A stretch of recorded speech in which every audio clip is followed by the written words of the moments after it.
everyone, and welcome to the third Notting Hill Editions Essay Prize. Thank you for being here. I'm Kim Kramer, and I'm publisher of Notting Hill Editions. The person who should have been in my place tonight is my father, Tom Kramer, who founded the company 5 years ago. And as many of you here know, he sadly passed away peacefully a few days ago. But he definitely wanted to be here tonight. And when we were planning the event, I realised later on that there was no lift, so he found stairs very challenging. And I called him and said, "There's a lot of stairs and I'm not sure you'll be able to make it." And he said, "How many stairs?" So I said, "Well, I'm not sure, I'll check with the venue." And they came back and said, "Well, about 30. He said, "Fine, I will be there." So he stopped using his chairlift and he began to practice climbing the stairs of his home twice a day until he could go all the way up and all the way down unaided. And then he called me and said, "I'm ready. I can climb those 30 steps, and any more you want to throw my way." He was not afraid of difficult things. He relished challenges, and he was a man who could make things happen. Why else would you found a publishing company at the age of 80 with no background at all in publishing? He felt very passionately about the essay form.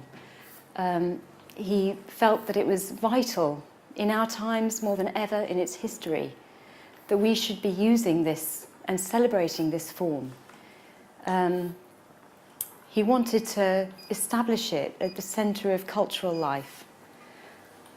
And he wanted to do that also against much of the advice he received, and in a digital age, by publishing these essays in beautiful hardback books that would not be thrown away, that would demand a certain respect from the reader. So Notting Hill Editions is now well on its way to achieving that aim. We've published 50 books, all of which express the idea of the essay as an adventure in thought. And he would have been delighted to see you all here tonight. And he is the reason that we are all here tonight. He founded the Essay Prize as a way of uncovering the best essays in the English language. He was a Hungarian Jew who adopted this country and loved it, and particularly loved the English language. And he felt that the prize would bring to light essayists who are often not found in the usual expected places. Tonight, we are going to celebrate 13 gifted essayists. I would like to thank the readers who whittled down over 500 entries, and I would like to thank the judges who had the final difficult decision to make. Kirsty Gunn, Rosalind Porter, Travis Elborough, Daniel Mendelsohn, and Samir Rahim. So I'm looking forward to a fascinating evening. I'm going to hand you over now to Rosalind and Travis, and thank you for sharing this with us tonight.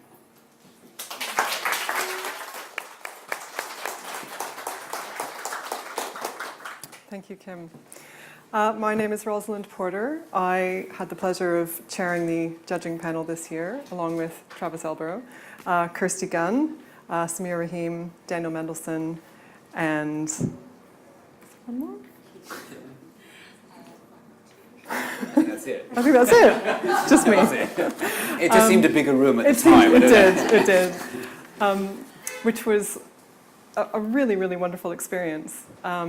We all come from different backgrounds professionally. I'm the deputy editor of Granta magazine, so I spend a lot of my professional life reading reportage, memoir, fiction, poetry, sometimes essays, mostly not. Travis is a writer, Kirsty is a writer, Daniel Mendelsohn is a writer, Samir is also a writer and a critic, and had also been shortlisted for this very prize, so obviously had very particular ideas of what the essay should be.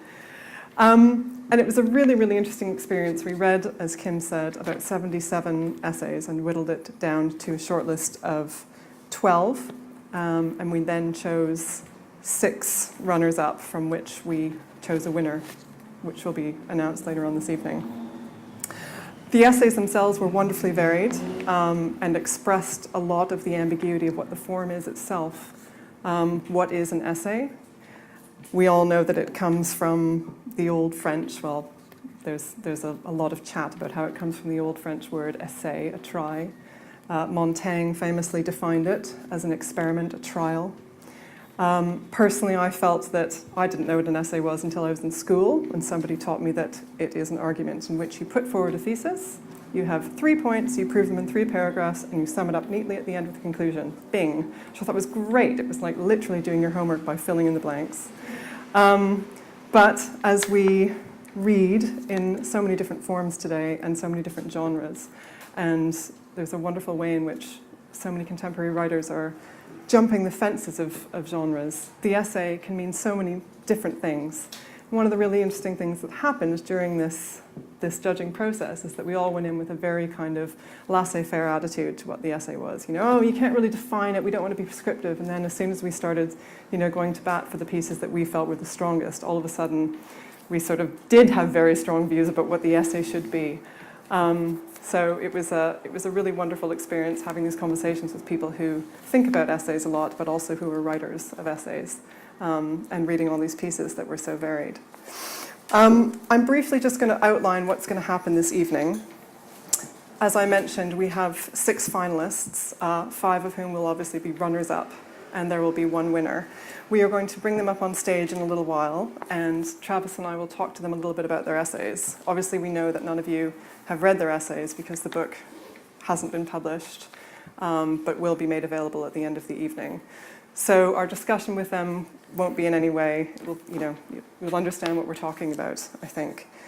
And then we will announce the finalists, and we will present them with their statues. And at the end of the evening, the winner will read from his or her winning essay. If there is some time at the end, we will invite you to ask questions. But I think we'll just sort of have to see how it goes.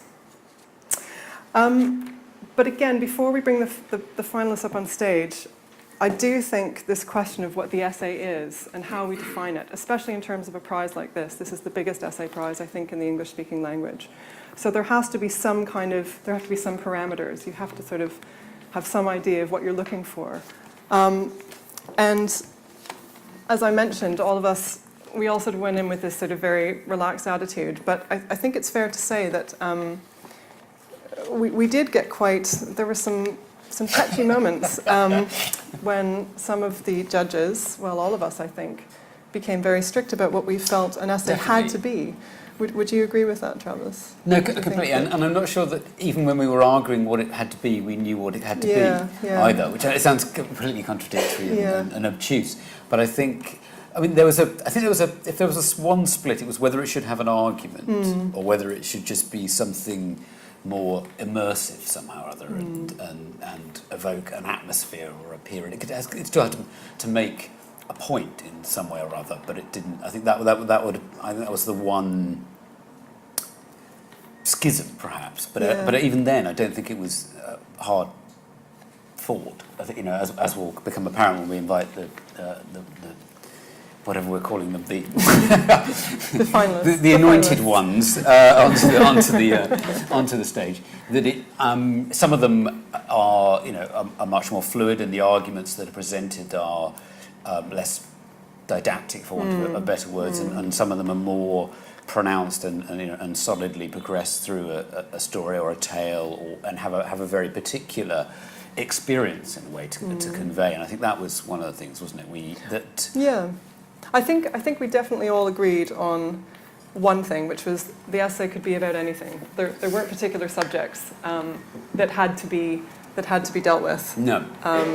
And as we'll see from, particularly Gerrit Kaiser's essay. We can talk about him because he's not here. We can talk about yes, that's the other thing I should say. All the finalists are here, bar one, Gerrit Kaiser, who has written an essay about doing the weekly food shop. But of course, it's not about doing the weekly food shop. And that was a brilliant example of something that sort of was almost deceptively simple in a way. And if you had presented that as an essay, say 50 years ago, it might not have made the cut. Well, I mean, that's an interesting point as well, isn't it? About where essays, which universe. Kim mentioned very well about Tom's great thing about in the digital era. I can see someone pitching that to a newspaper or a broadsheet magazine and stuff, and it being immediately rebuffed precisely because it doesn't do the things that some of those organs want an essay or a piece of journalism to do. And I think this is a kind of bigger question, I suppose, about which universe and space do these long form pieces inhabit. Yeah. In some respects, I mean, it's a kind of a terrible analogy to make, but I did a book about vinyl and the LP, and obviously the physicality of the vinyl record and then later the CD defined its form and what its length is. Now, of course, on the internet, you could have an album which lasted 12 days, but somehow or other that's not really what happens. What happens is that the form conforms roughly to this analog model. And in some respects, the essay, similarly, free on the internet could involve video footage, other bits, it could have all these other elements, but there is something still purer and rather wonderful about it being contained within paper pages and it having this physicality and this temporality which comes from its form in paper somehow. But again, even when we were discussing, even when we were arguing and saying an essay has to have an argument, well, what is an argument? And what constitutes putting forth an argument that is dealt with in a way that, is it a journey? Is it something that's proven? All these sort of questions came to the fore. And in the end, the selection that we chose from these 77 that we read, I think they all do very, very different things, and that wasn't intentional. No. At all. Yeah. And when they do sort of jump the genre fences, they do so in sort of different ways. But one thing they all sort of did do was take us on a kind of journey. I know that sounds really trite, but you did sort of go away from them feeling like you'd sort of been somewhere, which is a very nebulous way of summing them up. There's a kind of topography to them, I think, wasn't there? Yes, I mean, that's that they were presenting a place or fractured bits of their own personal life, sensibility. That then you negotiate them, and I suppose it's that thing, isn't it? The journey thing is is it inviting? Do you feel somehow or other that you're being taken somewhere else, or somewhere that's familiar or somewhere that's not? I think that was all in the blend. Yes, indeed. I think it's probably the time for us to stop talking amongst ourselves about how that discussion was, and invite the finalists up on stage. And they don't. I think we don't. The finalists themselves do not know they are finalists, as far as I'm aware, or do they? But we maybe not. But anyway, share us at least in this idea of dramatic jeopardy that we're saying, offering this. I attended a meeting the other week where someone said, "Can we gamify this?" Which was a new phrase to me. So, in the interest of conforming to contemporary mores, we are about to kind of gamify this. So, the finalists. The finalists, Karen Holmberg.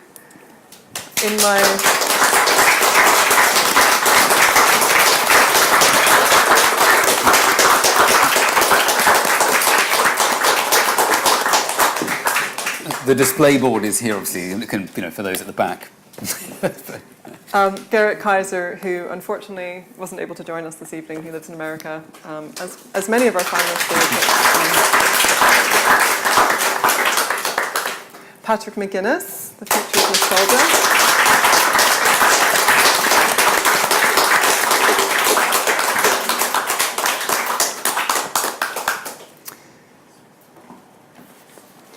William Max Nelson.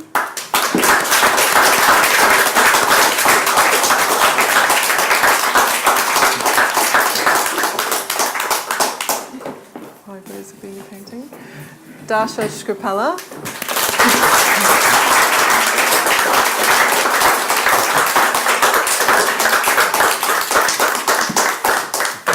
And Laura Esther Wilson.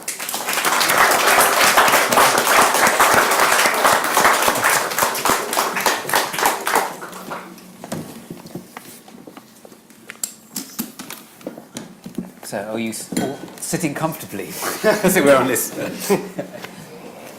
I do feel like we're in a game show somehow. Like, or, one of those, my wife left me for my husband's dog, or some sort of other kind of Ricky Nelson type thing. Rosalind and I are going to chat to each of you very briefly to just draw out some elements of your essays, which, of course, obviously the audience themselves will not have read. And I'd like to begin by, if I can get to the right page, which I've managed to lose, such is the nature of these things, with William Max Nelson. Sorry, putting on the spotlight there, it's a kind of random thing, but William's essay, 5 Ways of Being a Painting, is a very rich and interesting piece of work, tracing all sorts of crossroads of history and art and theory, from Walter Benjamin through to Chinese porcelain, to Vernet paintings of La Rochelle, to Diderot, to elements of his own family, to Lin Bolin, a Chinese artist who puts himself into paintings, and some sort of personal childhood memoirs about growing up and parents moving and fragments of history and how we deal with that. But one of the central things in that particular essay is an account of Walter Benjamin's Berlin childhood. And you write in that, you say that it began, that book itself, beginning with his own exile in 1933, which at that point was a relatively straightforward journalistic essay. And as time became more compressed and the memories became like dreamlike fabrics of a lost world, and that actually strikes me as quite a good description of your own essay. But in that case, I wondered, did your own piece, because it has this strong sort of family memoir element to it, how did it begin? How did that structure? I mean, we were talking, even this phrase you use, the relatively straightforward journalistic essay. Right. So clearly that is a form, but that's not the form that you took. Yeah. When it began with some kind of concepts and the kind of associative relationship between some things. Mm-hmm. So I didn't know exactly at the beginning where it was going. And I'm a history professor, so most of what I usually write, and a lot of what I write in the academic realm, is very tied to argument, and it's very directed, and kind of the end product is very clear where it's going, where it even kind of where it will begin. The argument is laid out at the beginning. And in the process of writing this, I was kind of finding the form, and it very much became this kind of similar to Benjamin's, the transition from a more straightforward journalistic piece to a more poetic or associative, not exactly in my case dreamlike maybe, but related kind of form. That is what I found myself doing, and relating these things that certainly at first seem quite disparate, and kind of finding ways that I can present them maybe at the beginning as being associatively linked, or somehow kind of some resonance maybe, but not a clear connection, not a causal connection, not some kind of argument about what unfolds history. For me, it reads. It's almost like it puts little clues down that the reader themselves. Like it's like here's. I mean, there are facts there. There are solid facts, but then there's like clue 1, and then and then the reader does the extra work. I suppose really the point is it the essay form that you think that allowed you to do that? Because obviously you were talking about this academic background, and whether it's that. So there was a definite urge on your behalf, in a way, to do something different. I mean, it's not fiction, but it is, faction or whatever. It's a horrible word. Sorry, portmanteau. I apologise for using that. But was it the essay form and the idea of? I mean, did the piece pre-exist the prize, or is it something you were? Yeah, I think it was the essay form that allowed me to kind of end up with this. Well, have the freedom while writing, and then kind of end up with this form that's both different than my usual academic writing, but also different than a lot of essays, because it's not argumentative, it's not directed in that way. And it allowed me to integrate parts, to kind of connect things even in my own experience and interests that I'm not usually able to do, which was both kind of liberating and satisfying. So whether that be kind of historical subjects that I study, but I have a hard time relating to something like the contemporary world since I studied the 18th century, or the ways that something intellectual and maybe very abstract can feel disconnected from emotional and the personal. And so I was kind of interested in finding a way that I could kind of connect those things, and ended up with a kind of modernist form of kind of fragmented essay that is both about the early modern and kind of my own experiences.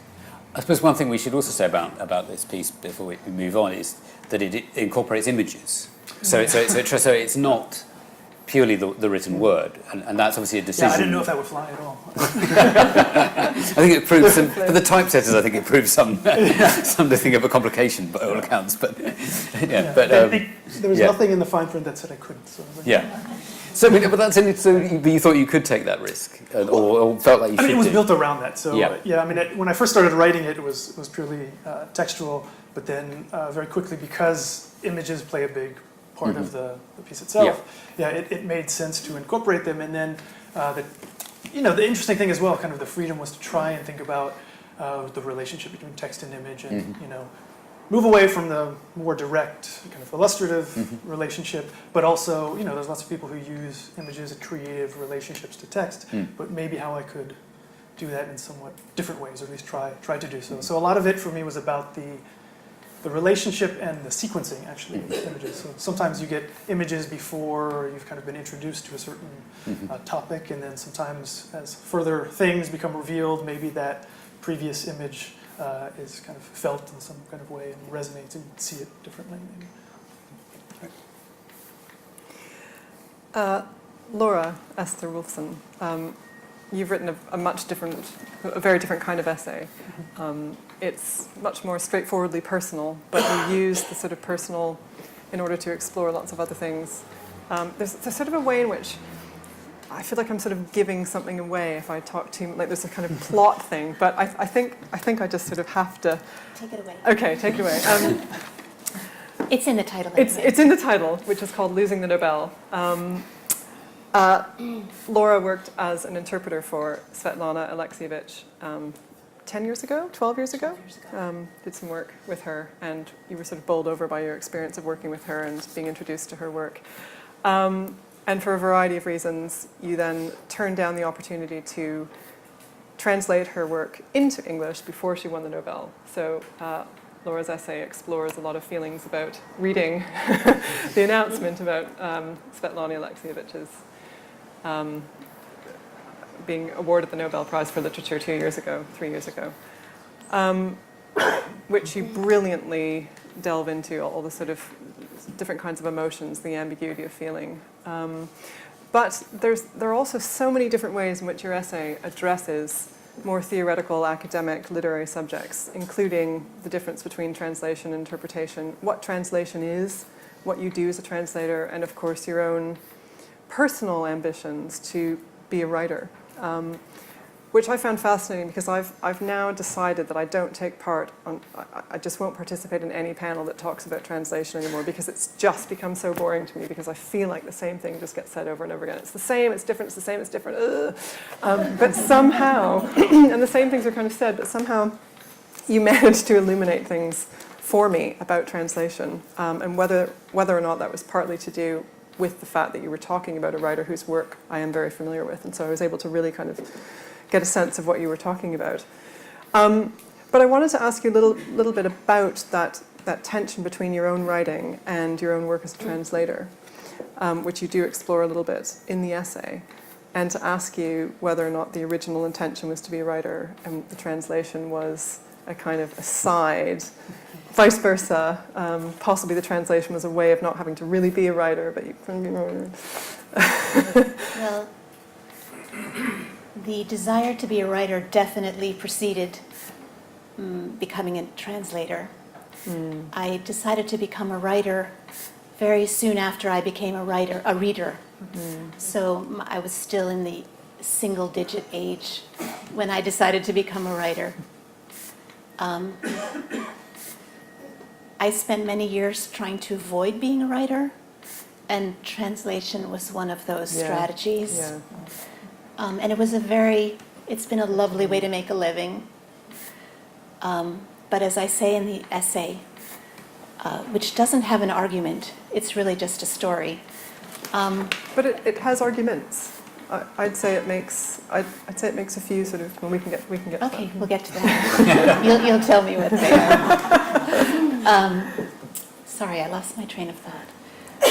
Translation was one strategy of avoidance. And as I said in the essay, I had to make a choice between literary translation and writing. I had been a freelance translator and interpreter for many years, and when Russia became less exciting, the work started to dry up and I had to take a 9-to-5 job, and then I had less time for literary translation, and I chose writing. I had to come face to face with writing finally. And when I wrote this essay, I was struggling with obscurity as a writer. And when Svetlana won the Nobel, I thought, God damn it, I could have had some reflected glory. So that's what the essay is about. It's about regrets. It's about regrets, Yeah. indeed. But it's also a brilliant introduction, or not even really an introduction, to Alexievich herself. And I just wanted to read one line from it, because I do think there's a way in which your essay works as a kind of, a sort of celebration of her. So it's, on the one hand, very personal. It's very much about you. It's about these conflicted feelings you had. But on the other hand, it's this unbelievably generous, really straightforward, clear-sighted appreciation of her. And I just wanted to read one line from it. Again, this is about Svetlana Alexievich. Her ability to bring readers into proximity with people and situations utterly removed from their day-to-day lives, this is the real thing. I thought that was just a brilliant way of describing what she does, which is very hard to describe. And it was very controversial, of course, when she did win the Nobel Prize, because she's not a writer of fiction. She's not even a writer of nonfiction. She's a narrative historian in a literary tradition that doesn't have oral history. And in fact, her work has been classified as novels, but in a. Go ahead. Sorry, but that means something completely different from what the Anglo-American kind of tradition understands that. Well, to we be. would call it oral history. Yeah. But Russian, Dasha, correct me if I'm wrong, but I don't think that Russian has such a phrase, something that translates literally as oral history. And she came up with her own term. She calls her work a novel in voices. And of course, it's a very, very free use of the word novel. Yes, indeed. And maybe it's because, maybe some of you will disagree with me, but I think I had trouble getting started as a writer because I thought all writers were supposed to be fictionists.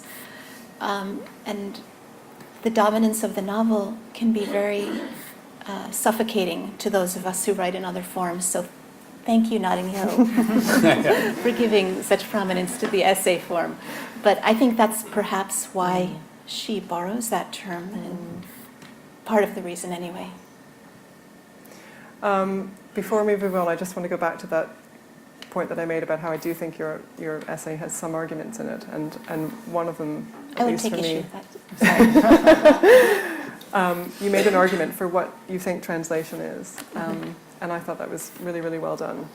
You sort of put forward what you felt needed to go into it, as opposed to what we sort of think it might be, and I thought that was when you were talking about the couple, the American intervention couple who translate. Anyway, you can read for yourselves. See how argumentative it is. Available in an attractive hardback edition for only £12 tonight, which obviously all of our winners will, I'm sure, happily sign for you. Well, I think I have definitively shut myself out of the translation field with this essay, if it's widely read. Yeah, Because but that's what I mean, because you've put forward a pretty concrete opinion, I guess.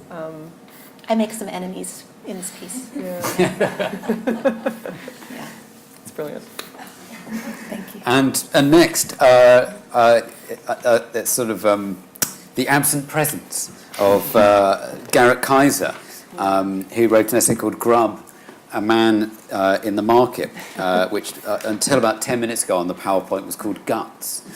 We managed to amend that, but it's a typo.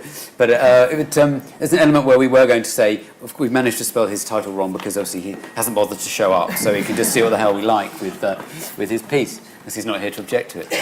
On the surface, it's one of those very light essays. It could potentially veer towards sort of Garrison Keillor territory. Yeah, David Sedaris. Yeah, Sedaris, that kind of thing. But it has this grit to it, and this wonderful ability to be quite self-deprecating, and occasionally just pulls you up short. Well, there's also sort of a really strong Marxist sort of thing. Yeah, definitely a kind of self-confessed socialist in the Bernie kind of Saunders vein. So the idea of capitalism, I mean, just suddenly you're reading it and he just says, he's talking about, there's a great bit actually about his childhood sweetheart whose grandparents ran a supermarket, well, ran an old mum and pop store actually in Halden, New Jersey, and how the first supermarket in town opens up in the 1950s, and it's cheaper and it's self-service, and all the customers move away from this store. And it has this wonderful, wonderful description of the former shoppers hiding behind their bags. They walk past Angela's store. But then it suddenly flips into this bit and just says, well, capitalism is about betrayal. It's the irresistible suspicion that whatever there is, you can get cheaper somewhere else. Fidelity is for suckers. And it's just this wonderful kind of just flips into something much steelier somehow or other in its composition. I think it does that quite a lot. And it's very witty, it makes you smile with its kind of gentle heartedness, but it has this spike. But did you also get the sense that there was a sort of persona in this essay? Maybe. That he was placing himself in it as this slightly naive, kind of retired, just doing a weekly food shop. But actually, he was saying some pretty strong. Yeah, I mean, he has that thing about being. Which, to be honest, as a freelance writer myself, one has felt, which is you occupy spaces in times of the day when people who have other things to do there and are not there. In a way that your experience of some of these retail environments is one of those who have nothing else to do. I think and so there's an interesting kind of strand to the essay, I think, which is about that experience, and also as freelance writers, we are part of the. Stand-up brothers, we are part of the precariat, as far as contemporary writing contracts go. So I think there's that vibe to it. Yeah. That there's a feeling of social affinity, and also his commitment to price chop up versus going to the farmer's market, where all the other kind of art really film-going people go to. But he remains loyal to this big, huge chain thing in a way that's sort of slightly masochistic and a bit, I'm down with the workers' me. Yeah. But it is fun. Yes, there's sort of extreme self-awareness. Yeah, there's a lot of self-deprecation. Yeah. So that's Grub. That's Grub, the man in the market. Garrett, absent but present. Yeah. Karen, you've written an essay about the collage work of John Digby, who I will just raise my hand up right now and say I had never heard of. I'm very embarrassed about that, but I don't think any of the other judges have somewhat of either. an outsider, so I don't think. And lives in America now? Is that He does. right? He lives on Long Island. Okay. He deserves to be better known. That's one of the reasons I really wanted to write the essay. So, tell us a little bit about him, if you don't mind, and I'd love to know how you came into contact with his work and why you felt that you wanted to write about him. I know he's eager to read the video, but I'm just going to say that he is a character, and he's very eccentric, and I think he'll get a big laugh out of that, because he would agree. I first knew of his work when I was doing some research on letterpress printing and letterpress books. And I was looking in the Brown University Special Collections at Walter Hamby's perishable press work. And I found a book by Toby Olson, that was the poet, Toby Olson, called Bird Songs. And inside were the most marvelous, kind of magical collages in which an entire landscape was fit inside of the profile, not the profile, but the outline of a bird. It was a simple concept, but it had such depth of field. Your eye just went in, your whole imagination just entered into the bird. And so I thought about that. I thought about those images a great deal. And then when I had a chance to publish my second book of poems, I was told I could look for a cover image.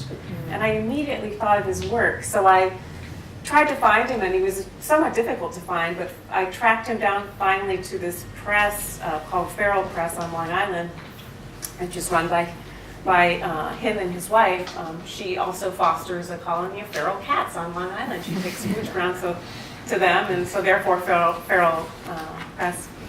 And I contacted him, and I said, I'm really struggling to find John Digby. I would like to ask to use one of his images on my cover of my book, but I can't seem to locate him. Can you tell me if I found John Digby? Then I got an answer. Yes, you have indeed found John Digby. And he said he would be very pleased to give me an image for the cover of my book, as so long as I didn't ask him to accept money for it.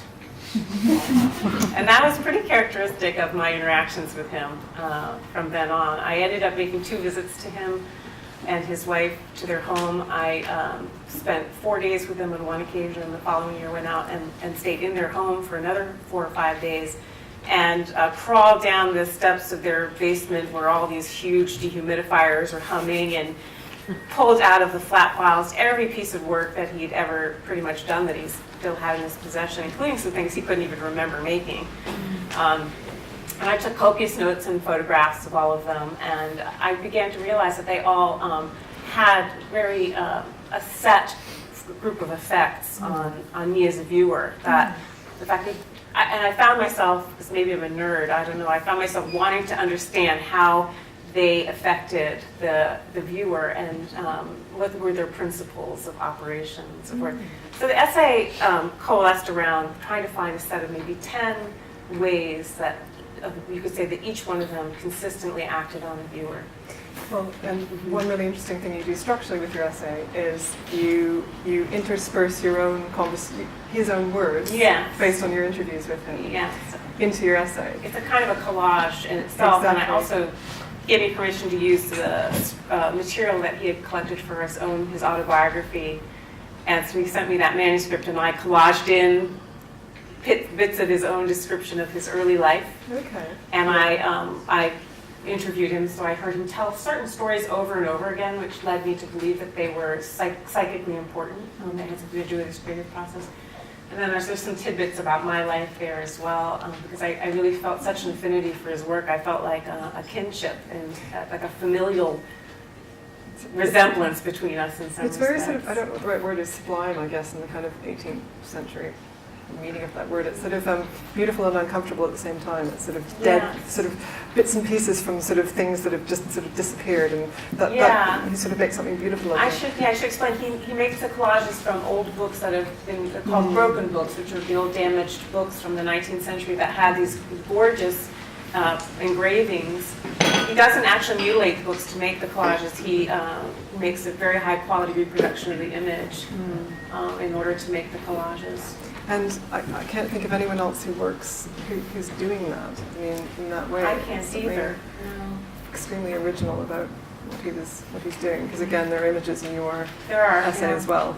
There's sort of themes. I had to take some out to reduce the size of the file because I was afraid I'd be rejected for it being too big. But yeah. Anyway.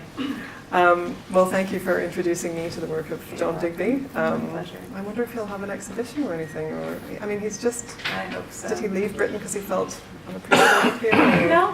No. He worked in the London Zoo, and he was a poet. He is a poet, and just gravitated toward the U.S. and didn't come back. Understandable. Okay, I'll now turn to Patrick McGuinness. His essay is The Future of Nostalgia, Orhan Pamuk and the Real Imaginary Museum. And Patrick, your piece is fascinating for lots of levels, but also just for the fact that it itself is an extension of this world that Pamuk has created, in the sense that he has the fiction, which is the Museum of Innocence. He then creates the real museum, which is a kind of a real version of the fiction, even extending into the gift shop where you can buy artifacts, which are the real versions of these characters' items from the book. And then your essay is a meditation on that as well. So there's kind of all these kind of different layers going on. But one of the things I was struck with reading the essays, you quote from this manifesto that he makes for museums, where he says, what we had historically in museums was epics, monuments, histories and nations, and what we need are novels, homes, stories and persons. And what we had was largely expensive, and what we need is small and cheap. But he doesn't mention essays. Would Pamuk want essays in what we should have? Do you think? I imagine Pamuk would probably want essays. He'd probably want things that were, by their nature, fragmentary. The reason I fixed specifically on Pamuk's museum was because I've been trying to write for a couple of years a longer project which is fictional about small past and big past, and thinking about how the big gulfs are between ourselves and our children and not between ourselves and, I don't know, dinosaurs, because dinosaurs are thriving because you can find them in museums, and languages that have nation states looking after them are thriving and so on. But try to imagine describing the sweet shop that you knew as a child to your own children, and suddenly it's impossible. And so I became obsessed fictionally with everyday gulfs, a bit like the difference between Price Chopper and the farmer's market. But the farmer's market is the way of selling back to the middle class what capitalism took from them in the first place, at a much higher price than they would have paid if capitalism hadn't taken it. So I was suddenly fascinated that Pamuk had decided to colonize the real through fiction by creating a museum that replicated the true but not real stories in his. And I thought there was a kind of Mobius strip here that made me think about what memory and nostalgia does, because nostalgia and memory are a chance to remake things that have already been. So there's a possibility actually that the real and the present are actually just dress rehearsals for the real performance, which is memory. And by flipping that, you get a totally different way of seeing the world. Not a healthy one, I should say, but one that I find very interesting. And you mentioned, I mean, there's some lovely just details that you pull out from Pamuk's work, particularly that thing of how he didn't realise that pianos were for any other purpose other than having photographs on them, because he'd never seen them used in any other kind of way. And also, maybe could we talk about this concept, because I can't pronounce it probably, but Huzun, yes. Yeah, and what that is, because it is quite, it's a compelling part of the essay, and it seems to offer us a way out of some forms of nostalgia with which, nostalgia was a disease in the good old days, kind of. Exactly, yes. So the reason I picked on that, because like William, I'm an academic, and I spend a lot of my time writing long books about things that I'm no longer interested by the time I've reached the end of the book. And Belgium's still exciting, isn't it? I mean, exactly. So I've written a lot about 19th century French literature, and I thought, is there a way of getting away from objectifying cities and other people's pasts without somehow standing above them and looking down at them? And what I loved about Pamuk's notion of Huzun was that it was a way of belonging, but only for the Istanbul people. So it was actually qualitatively different from the way we go to Venice or Bruges and think, oh, this is wonderful, everything's dying. And I liked that because he was, in a sense, preserving a particular way of seeing the world from the Western gaze, the Western eye, which thinks that everything is directed towards it. So that's what I liked about it, Huzun. But it's also a sense of being able to interact with the past that doesn't isolate you, because that's what Western nostalgia usually is. That is to say, we're different from everyone else, blah, blah, blah. But the reason I thought that there was something profoundly healthy about what Pamuk was doing was that he was seeing nostalgia as a binding thing, a community thing, just not for the tourists. And there were enormous layers of complexity there, which I admired and liked and felt very moved by.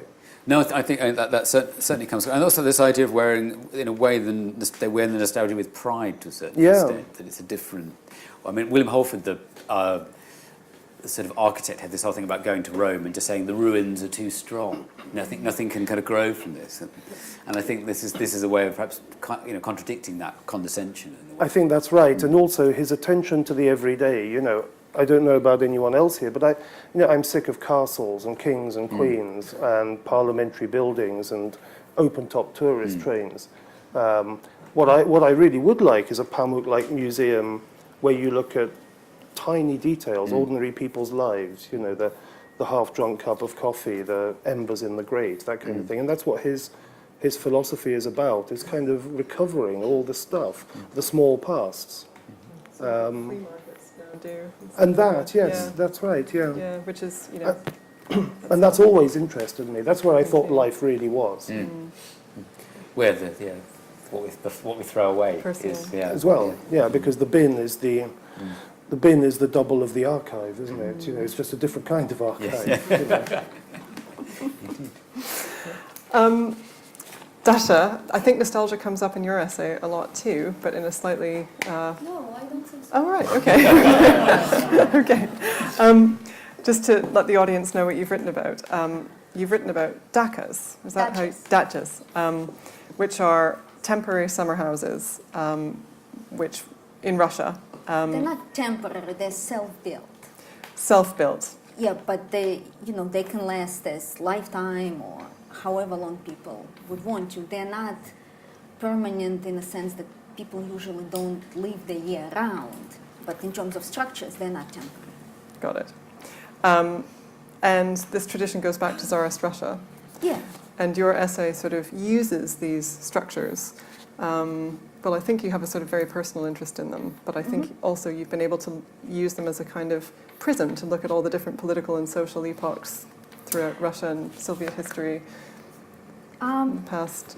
Almost. I think it's more what I've tried to communicate in my essay are two things. First, it's the need for self-examination, especially when it comes to dealing with the legacy that's complex, that's distressing, and that's criminal. And actually, if you don't do that work, that it will find a different space. And that will appear the silenced and the absent, it will make a presence. And in this particular essay, I explore how it is being built in a private spaces of people. So tell us a little bit about these. You talk about them in your essay, but can you give the audience a little bit of sense of what they are? So what I am particularly exploring is the Soviet summer houses that were probably built after the 1950s. So if we are looking at, and I take my houses, and I also have pictures in the essay from Kyrgyzstan around the capital city. And if we sort of look at the Soviet Union at those times, first of all, it's the post-World War II. Second of all, there is just nothing even to build from, because so many things cannot be bought. So people basically build them from whatever materials they could get on, including making fences from beds, making fences from barbed wire, and it just becomes that museum of strange things. And usually people would procure their materials from somewhere they had access to. Something like where they work, like their place of work. And so I'm exploring kind of through these objects what it tells us about people that build them, things that we can see and things that we don't see. Because they obviously, when they put flowers and tires, they did not feel the incongruency of that. Tell us, there's one that you describe that has the airline seats underneath the tree. Yes, that was the house that my parents bought, and they bought it after the Soviet Union collapsed, and that's what it was. You buy a property that has airplane seats under the tree because the previous owner was an airplane mechanic, and he thought that would be a fast and cheap solution to organizing the outside.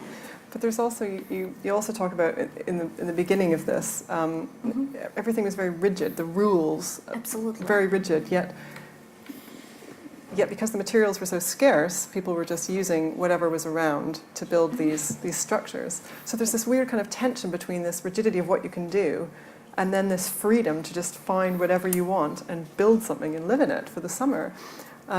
Yeah, that's an interesting perspective. I mean, I'm not sure that I share that, because on the one hand, I completely understand But for me, that's a freedom in captivity. Yeah, sure. And Sure. that's like not really a freedom, because that's the aspect to me that kind of tells me where these people are from. Yeah. Not individually, but as a society. As a society that had camps throughout the whole history of the Soviet Union, it doesn't necessarily willing to give proper space and truth to that legacy is building those kind of spaces. And are these structures fetishized now? No. Because there's a way in which you can almost imagine kind of hipsters kind of going and looking at No, them. most people actually do not notice. Yeah. It's like there as if it's not there.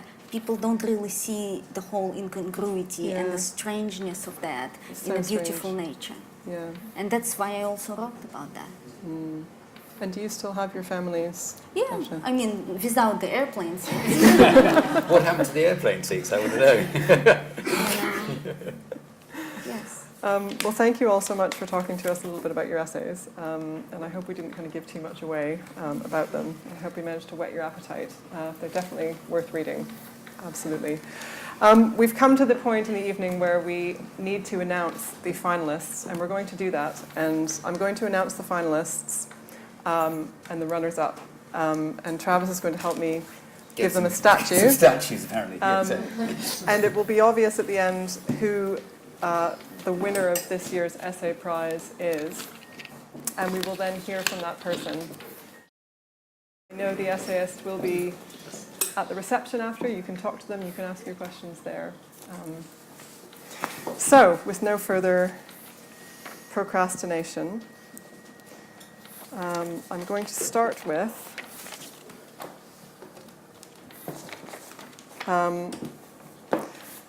Gerrit Kaiser, who is not here, obviously, but who still gets a statue, I think. Not according to this. I don't know. So congratulations, Gerrit.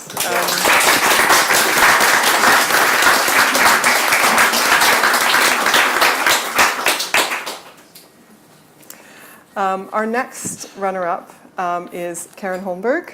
Karen, thank you.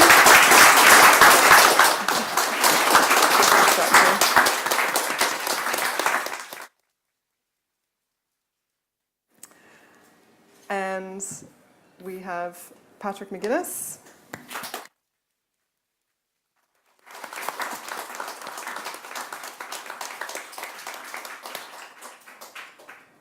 And following from Patrick, we have Dasha Skripala.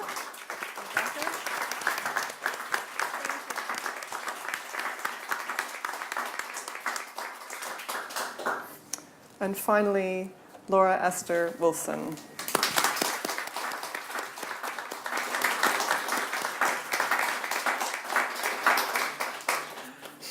Which leaves William Max Nelson. Congratulations, you are the winner this year. Notting Hill Essay Prize.